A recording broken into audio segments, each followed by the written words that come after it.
Hello there, so today we are going to talk about growing your prime lens collection, particularly if you are a child or family photographer. Because one of the questions I get asked all the time is which lens should I buy next? So today we're going to talk about what prime lenses are, what questions you should ask yourself when deciding on the next lens to buy, along with the suggested lineup for your prime lenses and which order you might want to think about getting them in. Now, if you're new here, hi, my name's Audrey-Ann from Live Snap Love, where I help you master your camera so you can beautifully capture the people and the moments that matter most.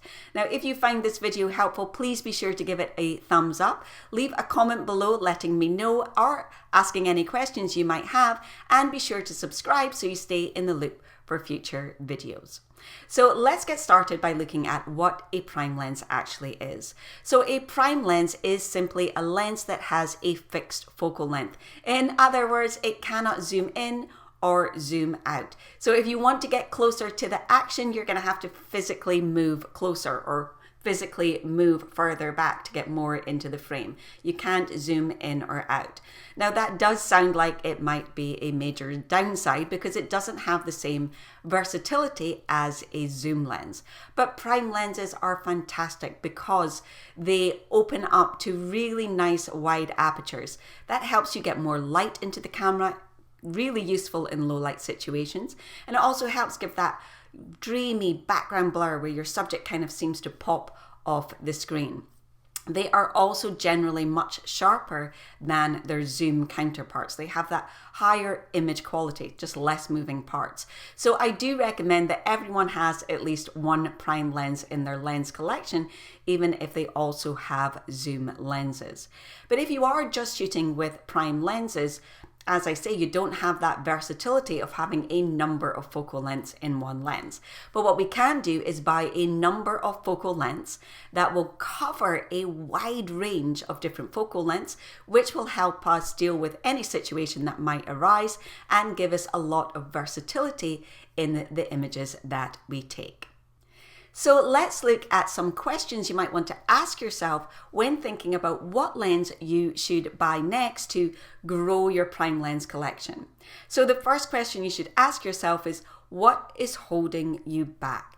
So many people just look at lenses and they think about what they might want rather than thinking about what they actually need. So I want you to think to yourself, what is it that is holding me back by just having the lens that I have?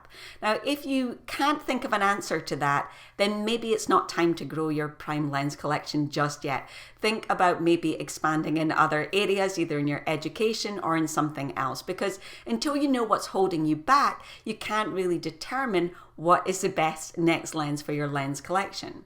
But if you think to yourself, well, I shoot a lot indoors and I find myself having to back up out of the room a lot, then what's holding you back is not having a wider angle lens. Or you may feel that I really want that dreamy, magical look to my images and I'm just not getting that with my 50mm. In which case, adding a telephoto lens to your lens collection is going to, fill that gap in your prime lens collection. So I want you to think about what is holding you back and therefore what lens can kind of slot in there to fill that gap in your photography. Tip number 2 is to think about how and what you primarily shoot. So at the start of this video, I said that this video was primarily for child and family photographers because the lenses that we want as child and family photographers is different from what someone as a landscape or wildlife photographer would want. It's just that simple. We're going to want different lenses to take different types of photos. But even within that band of being a child and family photographer, there are different types. So you may be a child photographer who captures primarily documentary style images, in which case your needs are going to be slightly different from a photographer who is in business mainly doing family portraits. So think about what it is that you primarily shoot, and also think about how and where you shoot. Do you mainly shoot outdoors? Do you mainly shoot indoors? Is it mainly in low light, or do you have a studio where you have as much light as you could possibly need? That helps you make a decision in your lens choices as well. So you can see whether you really need a lens that opens up to f1.2 or whether one that opens up to f4.0 is enough because you mainly shoot outdoors. So really do think about both what and how you shoot in order to make sure that you get the best lens choice for you. Tip number 3 is to think about the worst case scenario and therefore make sure that you have a lens that would get you out of that sticky situation. Now this does mainly probably apply to those of you who are in business and who really need to be able to cover the worst case scenario. You might not need to have that if you are a hobbyist, but it could certainly be helpful. So think about when you are shooting, what would the worst case scenario be, and do you have the equipment you need to cover that? So an example of a worst case scenario might be that you are a family photographer and you mainly shoot outdoors, but you're having a real run of bad weather and you're going to have to shoot indoors. Do you have a lens that is wide enough to capture a full family indoors? It might be that you generally shoot children, but you're finding that some toddlers are really don't like it when you're very close and personal to them. In which case, your worst case scenario might be, I need a longer length lens so that I can shoot from further back and not be quite so up close and personal with them, and that will get me a more natural range of candid expressions. So think about what your worst case scenario is and how you can slot a lens in there that is going to allow you to combat that worst case scenario. And my final tip is to think about the Holy Trinity of lenses. Now really that's just a fancy way of saying that you want to have 3 lenses that cover a wide range of focal lengths. So back at the beginning of this video we spoke about how zoom lenses can be more versatile because they have that wide range of focal lengths in one lens. But though we kind of miss out on that versatility in order to get that sharpness and that wider apertures, we still want to be able to cover different focal lengths. And that's when having this Holy Trinity of lenses comes into play. And this way to think about this is to have a wider angle, a normal field of view, and then a telephoto. Now this can look different in different scenarios, so I'm going to give you some suggestions just now. So this is a great Holy Trinity lineup. You've got the 50mm, which gives you this roughly the same field of view as the naked eye. The 35mm, which gives you a wider angle of view, great for shooting indoors or environmental portraits or taking full family group photos. And then that 85mm for your portrait lens or for shooting outdoors. Another Holy Trinity lineup might look something like this, having the 35mm for your wide angle, not really having that normal field of view, but having an 85mm for shooting outdoors, and then the 135mm for single portraits, again shooting outdoors. Now equally that could be a 24mm, a 50mm and a 135mm, depending on your answers to that first 3 questions. What is it about your current lens lineup that is holding you back? What and where you primarily shoot, and what lens do you need that would cover your worst case scenario? So once you have the answers to the questions, your lens lineup makes a lot more sense. Now, what I want to talk about now is the order in which you might want to purchase your prime lenses. Now, that doesn't mean that I purchased these in this way. I went a little bit out of order. But if I were to say what your first lens might want to be, that would be the 50mm. And the reason that's going to be a great first lens for you is that on a full frame camera, this gives you a field of view that is roughly equivalent to that of the naked eye. So it's a real safe bet, all-rounder, versatile focal length. So that means it's really great to have as your first lens. If you are on a crop frame camera, this gives you a field of view more likely to look like an 85mm, but you can pick these up really cheaply and they work really well both on a crop frame and a full frame. So this is a great one to start with.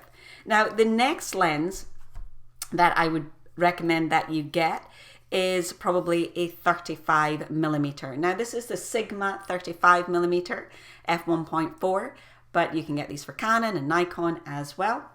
And these are great for shooting indoors, particularly if you have a crop frame, but they are fantastic as a documentary or lifestyle lens. Now, this lens was one of the last ones that I actually bought, but it really upped the game for shooting indoors. So if you do a lot of indoor photography and you like to capture some of the environment, this is a great next lens for you to get.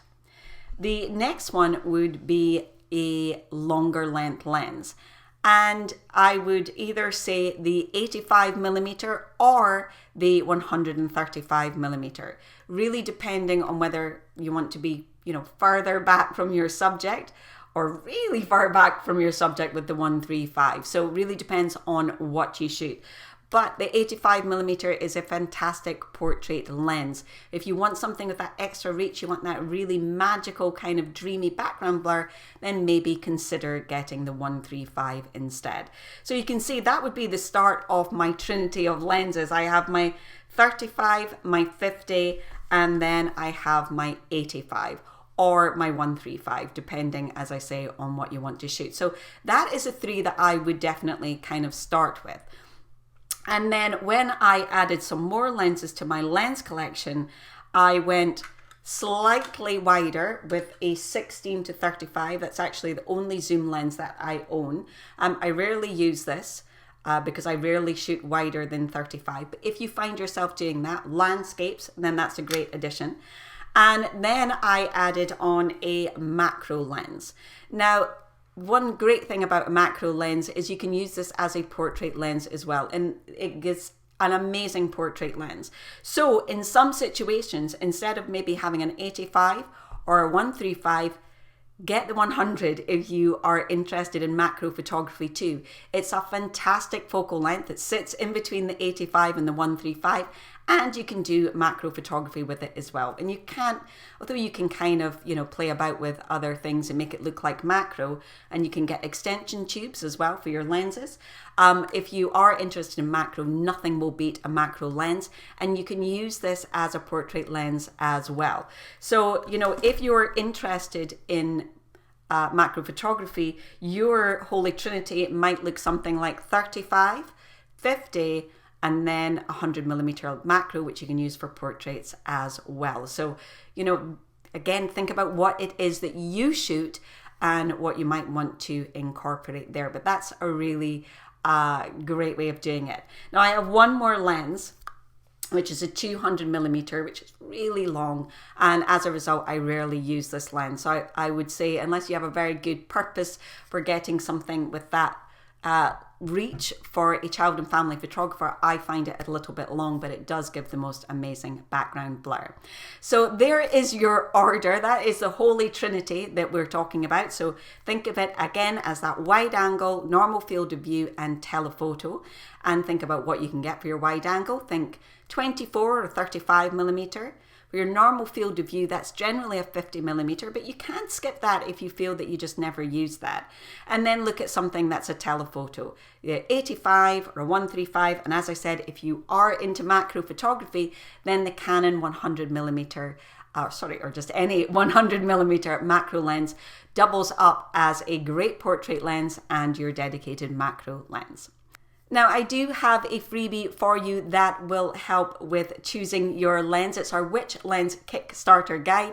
It details the different focal lengths, when you might want to use each one, and it has example photos from each lens as well, so you can really see the different type of photos you can take. You'll find a link to it in the description underneath this video. And of course, if you have questions, please feel free to ask them in the comments below as well, and I will come back in and help you out. I want to make sure that you get as much information as you need to help you choose your next lens and get the perfect one for you. If you enjoyed this video, give it a thumbs up, but most importantly, be sure to subscribe. So hit the subscribe button and the little notification bell, and that way you'll get notified every time we release a new video so you don't miss out. Thank you so much for being here and for watching, and I'll see you again next week. Bye for now.